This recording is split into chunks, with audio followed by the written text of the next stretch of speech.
Naniniwala si OG Diaz na posibleng mabash siya ng mga fans ng K-pop girl group na BINI, pero minabuti pa rin niyang payuhan ang mga ito matapos magsuot ng Jabberwocky's mask sa airport.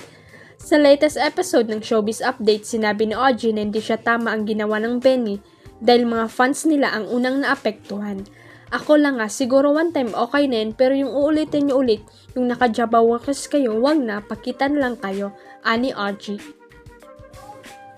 Anya pa, maraming fans na walang kakayang bumili ng concert tickets ang bumiyay ng malayo para lamang masilayan ang kanilang mga idolo sa labas ng airport. Ang mga ito, anya, ang pinagkaitan ng BINI ng pagkakataong makita sila at makawayan. Damdamin nyo yung pinaghirapan yung kaway nila, pinaghirapan nyo yung tili nila, pinaghirapan nyo yung paghanga nila sa inyo. Malayo sila nang galing para lang makita kayo kasi wala silang pambayad ng ticket pampanood sa inyo. Yun man lang maipabaon nyo sa kanila. Paalala pa ni OG. Ayon kay OG, posibleng makuyog siya ng mga fans ng BINI sa kanyang sinabi, subalit question lamang niya ito para na rin sa mga nagmamahal sa grupo. Nakakatuwa at talagang nakakamotivate ang latest chika ni Sherlyn San Pedro patungkol sa kanyang recent milestone sa buhay.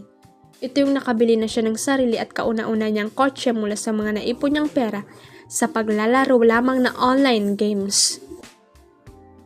Yung income kasi parang gusto ko na napupunta siya sa family savings, pero nung time kasi na nagla-livestream ako, binigyan ako ni mama ng sarili kong account na parang allowance pagbabahagi niya sa barangay with Bianca Bonsales.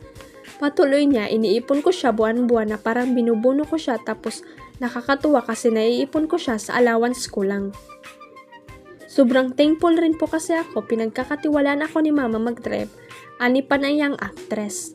Inalala rin ni Charlie na nagsimula siya sa kanyang livestream journey sa kasagsagan ng COVID-19 pandemic nang mainto ang mga proyekto at mga ganap sa showbiz industry. Huwag kalimutang i-click ang subscribe button at i-ring ang notification bell para sa latest at legit chika updates.